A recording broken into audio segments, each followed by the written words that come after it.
Almost no one thinks about the difficult journey Mary and Joseph had to make in order to travel from Nazareth to Bethlehem. And few people ever consider that Mary actually made this journey 3 times during her pregnancy. Do you remember? She got word in Nazareth that she would become mother of the Christ child. She then traveled to where Elizabeth lived. That's in a village just a few miles west of Jerusalem. And then she returned home to Nazareth.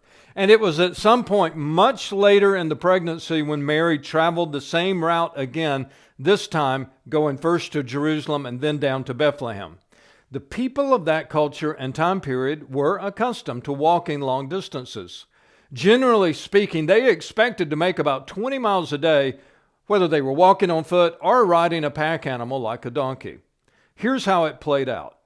There are only 2 options for travelers traveling from Nazareth to the greater Jerusalem area. Bethlehem would be considered as part of that area. The first route would have taken them through the mountainous roads in the region known as Samaria. While that would have been the straighter, slightly shorter route, it is highly unlikely that young Joseph would have taken Mary through Samaria. Most Jews avoided Samaria. One of the things that made Jesus so unusual as an itinerant rabbi was that he so often went into Samaria. But that was the exception. It is probable that Mary and Joseph did not even know the way through Samaria. Instead, it's highly likely they traveled through the Jezreel Valley and the Jordan River Valley on their way to Jericho, Jerusalem, and Bethlehem. This way would have been pleasant, safe, and well connected to water, food, and friendly Jewish communities. This route was almost certainly the one that Mary and Joseph always took when traveling between Nazareth and Jerusalem, and in this case, Bethlehem. Bethlehem is about 5 miles south of Jerusalem. On their first day of travel, the young couple should have reached Beit Shan by nightfall.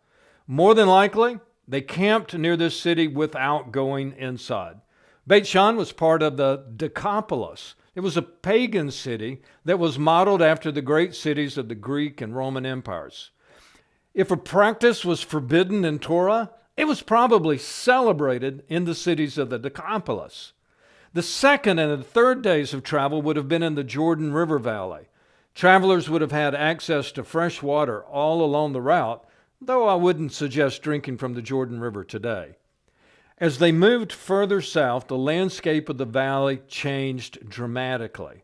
In the north, the fields were green and lush. In the south, the valley looks more like a desert.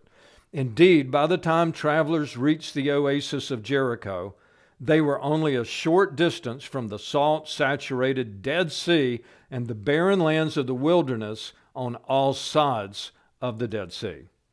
But Jericho has fresh water and plenty of it. The city was known for its hospitality and would have been an important resting place for Mary and Joseph.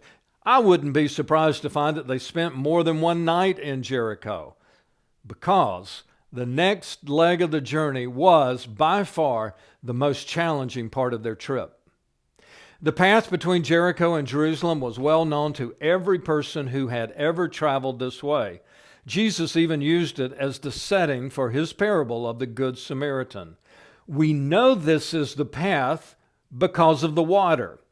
You see, there's no water 40 miles north of this canyon, or a wadi as they call it, and there's no water 140 miles south of this path. But in this wadi are 3 water sources, including the River Prat. You'll hear this canyon called Nahal Prat, which means River Prat, or by its Arabic name, Wadi Kelt. The path is narrow and dangerous. Falling here could be a fatal mistake.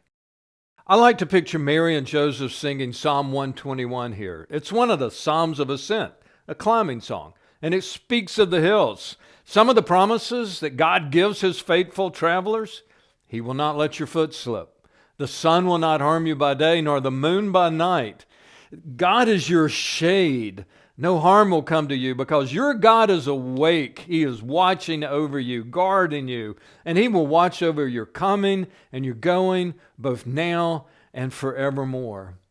You know, Christmas is difficult for a lot of people in your audience every year. And it seems to me If someone sees how difficult this path must have been for Mary and Joseph, they might connect that ancient struggle with their own pain. And at this moment, you'll have the opportunity to encourage them to keep singing and to keep walking. I think this is one of those visual elements that can transform a Christmas message into a life-changing opportunity. Don't be surprised if it has a profound impact on someone in your audience this year. After a most difficult day, Mary and Joseph finally reached Bethlehem, desperate to take any lodging and hospitality that might have been offered to them. Our next coaching video might surprise you. We're going to show you the influence of Herod the Great on the Christmas story. You may not have noticed, but when Luke starts his account of the life, death, and resurrection of Jesus, the very first thing he tells us in the entire gospel is that Herod was king of Judea. And you may not believe how that one detail can impact and give you a visual punch to your next sermon or Bible study. You will find all of the videos I've used in this coaching video in the links below this video. And you will find hundreds of videos, photographs, and artistic images you can use in your own teaching at BibleStock.org.